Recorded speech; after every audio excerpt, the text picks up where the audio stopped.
Okay, hey, good afternoon, Fatiqa. Great to see you. Yes, great to see you as well, Yari. Yeah, it's been lovely to be in Finland and work with the team in person. It's refreshing after a few months not seeing people in person. You brought us the heat wave in Finland. Oh, you're welcome. We crossed a record temperature this time. Yeah. I feel that it's been interesting. Wherever I went this summer, I went to Zurich. They had record heat. I went to Toronto. Then I went to Boston and now Helsinki. It's been following me everywhere. Yeah. Yeah, changing weathers. But hey, let's talk about Valo's product. We've been talking to a bunch of customers this year, talked about the third-party risk, app connections, connecting to Salesforce, name credentials, websites, APIs, a big problem for customers, not really fully getting understanding and good picture who is connected to their Salesforce. I feel that there's a big opportunity, I think, for us to provide this easy to use catalog, make the connections, list them out in real time, not so that it's a one-time scan, but from a continuous basis. And maybe you could provide some insights into some of the details, as when we do an initial scan of the external integrations into customer Salesforce. What are all the things they could expect to see, and why does it matter? So we have been talking a lot, and that's actually an interesting topic. So we have been talking on this a lot, and Salesforce is just not one application. There are so many other applications that are connecting inside your Salesforce. Building the workflow and connecting the entire sequence of events together. Yes, so it's a tangled mess sometimes. And usually there's 1 or 2 people team, or if you're a bigger company, maybe you have a 5 to 6 people team that's looking after this instance in an admin role. So they're the administrators of this mess, you can call it. But then there are humans, which means that they're not probably always following the best practices when it comes to connecting applications to your organization. And these best practices can revolve around access controls, first of all. So maybe they're not following the least privilege principle when they're giving access to these apps to your Salesforce. What they can do or what they need to do. Yes, and what can they see in your Salesforce as well. And secondly, this can also mean that they're just not using the best practice of using an integration user for the connection. And they're in fact using personal accounts to connect to these applications. So in both of these cases, there's always this threat of your data leaking or your data just going out there without you knowing what's happening. But also one of these third-party apps can get hacked, or they might have a security vulnerability, which can mean that the wrong people might get access to your Salesforce or your data, essentially. And that's very disruptive for your business. First of all, nobody wants to have a security leak in their organization. But secondly, also, this kind of disrupts your business. We have also seen scenarios with customers where one of these apps, even though there was no security problem, but when there was a bug in the app where it went rogue and started making a lot of API calls. In this case, this is going to halt your business for the day because Salesforce has these strong API limits, which if you cross them, then boom, your Salesforce is just stopped for a while. Right. And your business is You have to wait 24 hours for the limits to refresh. Yes. Or then you have to call their customer support, go through a lot of loops to increase that limit. But in any case, your sales team is not able to log into Salesforce. It's a disruption to their workflow. Right. Yeah, no, that's a great summary. And I think now when we also think about within the app space, that I have a feeling that individuals and teams are always looking into adding new things. There's always a new tool, a new approach, yet they have a lot of existing tools. And I think we've seen some customers having, number of digital signature solutions used and paid for, as well as then a lot of workflow automation tools in the same category. So I think a lot of organizations maybe seemingly don't know what the different divisions or departments are using in their Salesforce. The oversight is kind of not there. Then again, like, I understand in a growth business, it's more important to keep the business running than like, look at guardrails. But then at some point, I think you're kind of increasing a risk that you have like just, I think an average organization in the US has like 400 something apps, and when you think about managing that volume, it's just, it's hard to do. It's hard to manage. So doing that like in a regular interval to see that like these apps are not used, why do we still have them connected? And like you said, maybe personal accounts are used, they may be hard to see then like, is this the Fatiqa, the human doing this change, or is it their app doing it on her account, on her behalf? So when there is an issue, then troubleshooting and debugging the root cause, it gets so much more complex. Yes, exactly. And I have been in so many customer conversations, Yari, where the first thing when they connect their organization with Valo, and we build that connection graph, which by the way happens within the first 10 minutes of connecting with Valo. The first thing that they zoom in and when they see that tangled mess that we clarify for them is that, oh, I didn't know we were using that app. Or sometimes they have actually even said that, well, we were using this app 2 years ago, but I thought we killed it, so we stopped using it. But it's still there. So there are so many surprises. Just 10 minutes of using Valo, you see so many surprises in your Salesforce organization. Yeah. That and as a product manager, it makes me happy when something that you've built is providing actual value to your customers. Immediate value, yeah. I've also heard many of the customers, like they give a lot of praise for the security score. Yes. Can you describe that a little bit?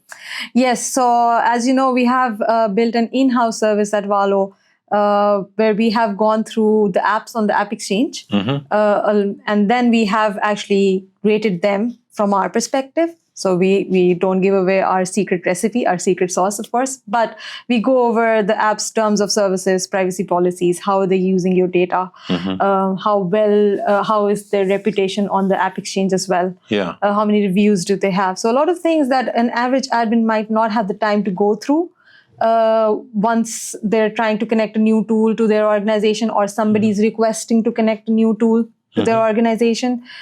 Sometimes the request process is also just absent. So people just have the right to connect any app to your organization. So we do that for you. So what we do is we go over all these apps, we rate them for you. And in some cases, I have also talked to customers where they have told me that the scoring has helped them a lot, because now they know that they're using, how secure apps are they using in their Salesforce. And the ones that are not secure, of course, then you need to go through a process and then just stop using them, or make a conscious decision. Why are you using it? Right. Yeah, I remember Valo CTO Mika Stolberg highlighting that a quarter of the apps Valo has analyzed have a low security score, which can be a signal that nobody quite knows what they're doing with the data that they have access to, and there's no clear definition of that they would have a security process like SOC 2 or any of the ISO certifications or privacy policy terms and conditions that dictate that what they can do. So it's blurry. So it's interesting that like how somehow some of these low security score apps find their way into these organizations, maybe not even through the app stores, but just by admin seeing something interesting and just connecting with it and using it maybe for one purpose, not necessarily realizing that with the token you're giving production access and it may be valid until and refreshed and until somebody goes in and terminates the connection. Yes, and it might not always be the admin user. There's the marketing user that's using Salesforce. They might not be an expert in security. Same with the sales user. They might not be an expert in security. But the security is one aspect of the security score that we have, but there's another aspect, which is that sometimes these apps are just one-man show. So one person or one developer has made these apps, or the company that has made these apps is not very regularly updating or keeping track of what's happening in the infrastructure of that app, which also means if this app runs into a bug and it's not fixed on time, it can disrupt your business. So what I was talking about earlier, that if the app has a bug, it starts consuming your API calls, or it starts ingesting a lot of data from your Salesforce, there's no way you can impact that decision. The company owner or the developers need to fix it. So it can disrupt your business. Yeah, totally. I also like what I think might be interesting for the audience to know is that Valo has discovered these business card scanning applications that were leaking data to China and Russia, which I think in the current world view might not be something you want. Like, there's a suspicion that the developer is maybe reselling some of your leads or some of the connections into some other marketing purposes. And we bumped into these kinds of Android app scanners quite a bit.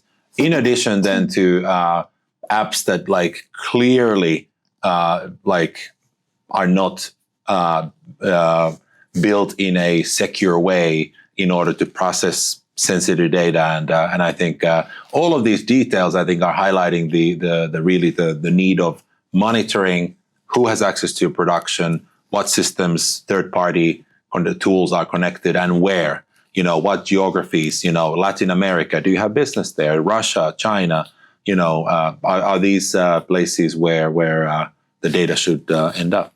Yes, and it can also be the cases where it's your company policy that some countries are just excluded from, like you cannot have your data in those countries. For example, in EU's case, you want to keep your data within the EU. That's right. So it's very important for you to have that visibility. Where is my data residing? Right. Where are these users connecting from? Right. And we, as you said, so this was one use case, but we have certain other examples where people found out things that they never knew existed because they're connected with Valo. That's right. But security is obviously one aspect of Valo. We're working with access controls a lot. And it's a topic very close to my heart because we're working on it right now in the R&D team very actively.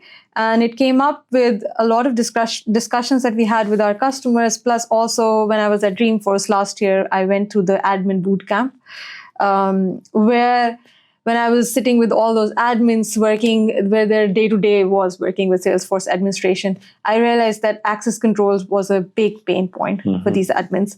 Every other admin in that bootcamp raised this question again and again from different point of views. And that's when we also started looking into the world of access controls within Salesforce. And it's very confusing if you're coming from as an outsider.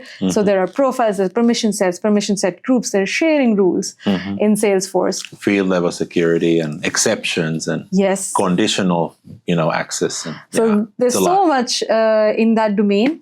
And the common problem that I realized after talking to a lot of customers was that visibility. So they don't know who has access to what data. And if they know that, they don't know how are they actually getting that access. Because sometimes it can also be redundant workflows or it can be redundant way of giving access to someone. So you might be getting access to the sales organization from two routes in Salesforce. You don't want to do that, of course. Right.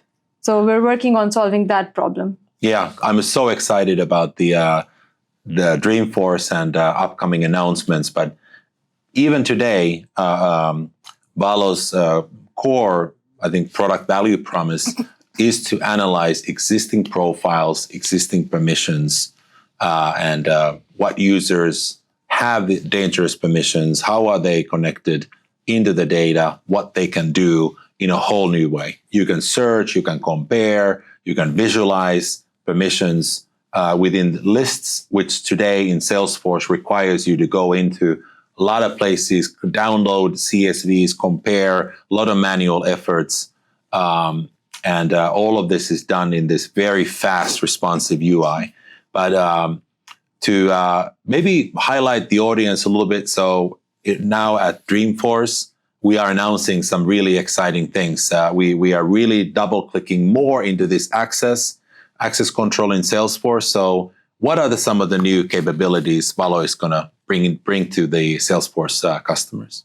Yeah, so we're actually thinking of working, or we are actively working on two areas when it comes to Salesforce access controls. The first is a common problem where people want to migrate from profiles to permission sets, which was recommended by Salesforce earlier on, even though right now it's only a recommendation and not something that's mandatory for you to do. But the problem is that people have been using profiles to grant permissions to users. And sometimes there is even a profile which has just one user. So which makes your access control structure very complex. Complex in a way that if you have 100 profiles or more than 100 profiles in your organization, then it's very difficult to track who has access to what and what are they there for actually. So this is one project where we're working very closely with customers and trying to build a solution on how can we optimize this migration and how can we optimize your access controls in Salesforce based on your own guardrails. So, for example, for one organization, it might be important that nobody from EU should be able to see data in US or North America, and nobody from North America should be able to see the data from EU organization. But in your organization, the rules might be different. So there's always this possibility for you to add your own guardrails, tell Valo what are your boundaries where you want the access, how you want your access controls to be designed. And then we spar with you. And by we, I mean our product spars with you. And it's your best teammate. And we help you build the best access control structures for your organization, which are optimized for your use. Yeah, that's very exciting. I think the key detail or a fact that I've also heard is that when you talked about the boot camp and how people are spending time and what questions keep arising, is that I think nearly a quarter of admin's workload often involves either providing access, managing access, removing access, and what you need really in those kinds of situations is quickly to get access to information, how it's designed today. And especially from a consultant's also point of view, getting that context very quickly, understanding all the profiles, it takes time. So I think what the power of AI is to be able to analyze all of this metadata very quickly, provide a product to provide a beautiful visualization, easy to use search recommendations, and then a clever way to kind of produce intelligent recommendations and outputs. I think is what the market is truly waiting for, and can't wait to get everybody's feedback and opinions and to try it out live.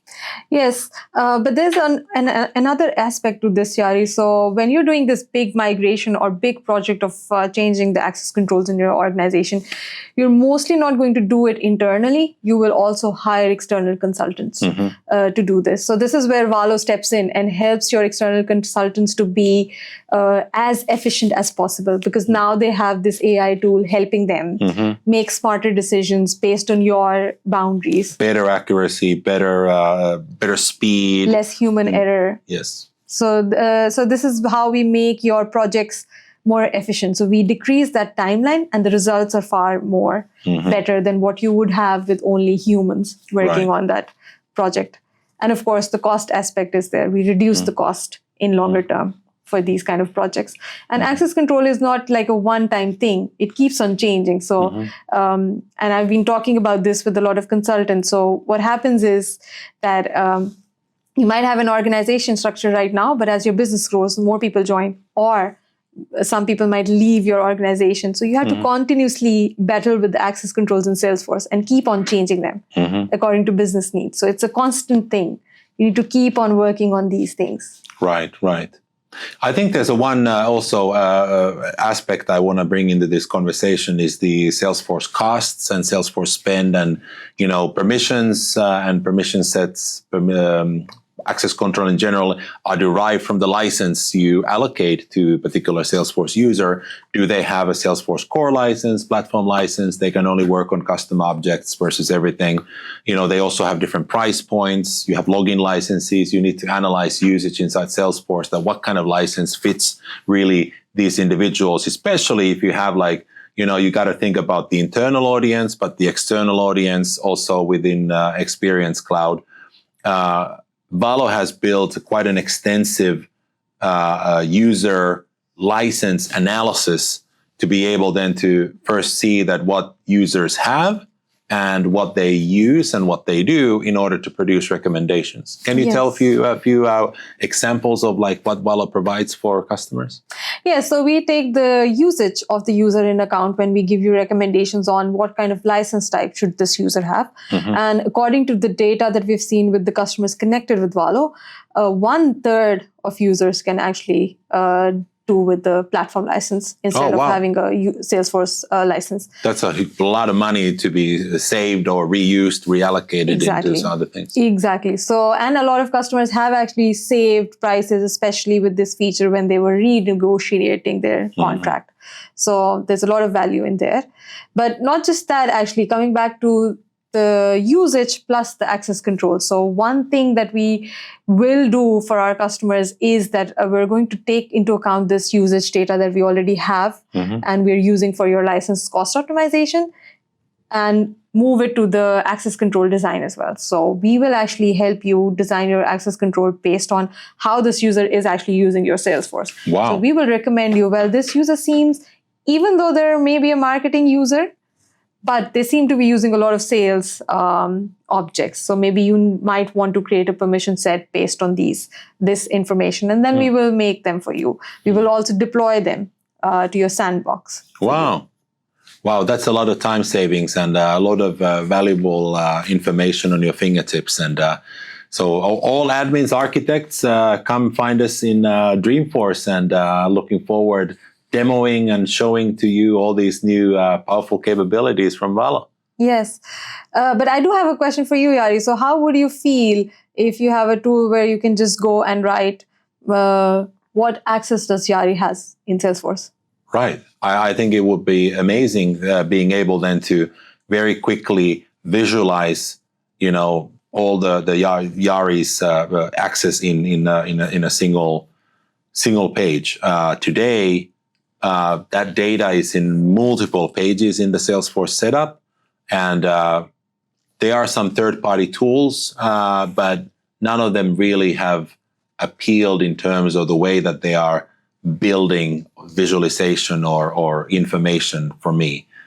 So I have to go into scroll down to specific groups, find Yari. There's a lot of words. So being able just to type my name or type, get started by that sounds amazing. Yeah, a lot of tables, a lot of things that you have to go through and then figure out, okay, Yari has this access. Right. So I would also like it if I can just type what access does Fatiqa has in Salesforce, how is she getting that access? And then somebody builds a graph for me. Yeah. So that's exactly what we're trying to build now. And we have actually started piloting it as well with our customers. And it's I think similar to our connection graph, when users see or are able to explore their access controls, it's change. It's a lot of change for them. So I guess Valo is innovating a way to visualize Salesforce information like in a whole new way. AI-generated graphs, visualizing powerful connections, third-party risk, but not also access to Salesforce, what users, whether they are human or AI or apps, are doing. And it sounds fantastic. So really looking forward to seeing it and showing it and getting it out to customers. Yes. So this has been great. I think we will see the audience in our next product podcast. We're going to be talking more about Fatiqa's roadmap, other fun topics Valo team here in Finland are building. And feel free to connect with either of us. Leave any questions, comments below. Looking forward to seeing everybody in Dreamforce. Yes, and if you want to try Valo, you can go to App Exchange and have a 30-day free trial right now. That's right. Go to App Exchange. Thank you. Thank you.